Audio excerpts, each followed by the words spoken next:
because of what Alan Watts has called the taboo against knowing who you are. To think that you are God, but not you alone, is to realize that we are all divine. It's a rather amazing concept to grasp if you were trained from childhood to look for God outside yourself. As I was preparing these reflections, I remembered an experience I had during one of my early holotropic breathwork facilitator training modules. I had seen the whirling dervishes a few weeks beforehand, and in my session, I experienced myself as a dervish. Their ritual is about the dissolution of the ego. The tall felt hat they wear is the tombstone of the ego. That's what the hat symbolizes. I knew in my session that my greatest desire was to become such a clear channel that I could be completely open with no barriers to the divine. As soon as the music ended, of course, I doubted that any such thing was possible for me. It seemed much too grandiose. However, about 9 months later, that process began, and it is still happening.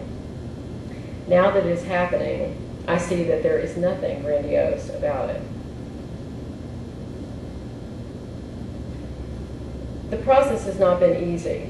There is a reason the mystics identify suffering as a component of spiritual transformation.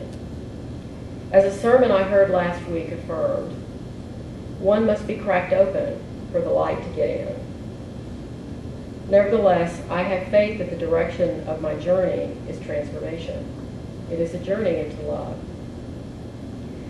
Along with providing a sort of container for my interior process, the holotropic breathwork training has served to shine a light on examples of the spirituality of divine indwelling from many sources new to me.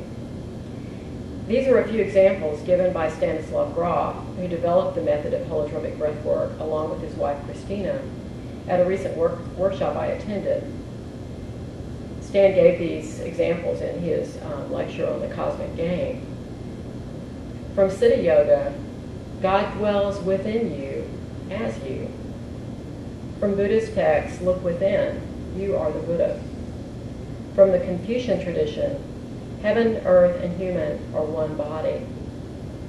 From St. Gregory Palamas, who is an Eastern Christian mystic, for the kingdom of heaven, nay rather, the king of heaven, is within us. And from Muhammad, whoso knoweth himself, knoweth his Lord. As he lectured, Stan Grof was careful to provide cautionary remarks. Be careful with whom you share this information and what metaphors you use if you don't want to be labeled psychotic. There's a wonderful story about Ram Dass visiting someone, I think it was his brother, who was committed to a psychiatric hospital because of the delusion that he was God.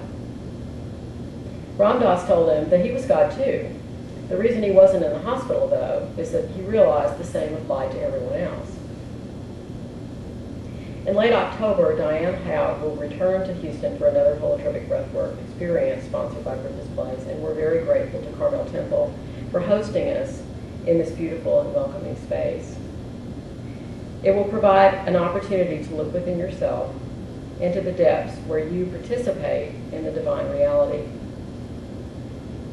As the Gospel of Mary suggests, Jesus understood that he and God were the same, and that this is true for everyone, that the kingdom is already here, the child of true humanity is within, the ordinary world is a sacred manifestation of divine reality, and in fully knowing and loving ourselves, we come to know and love God.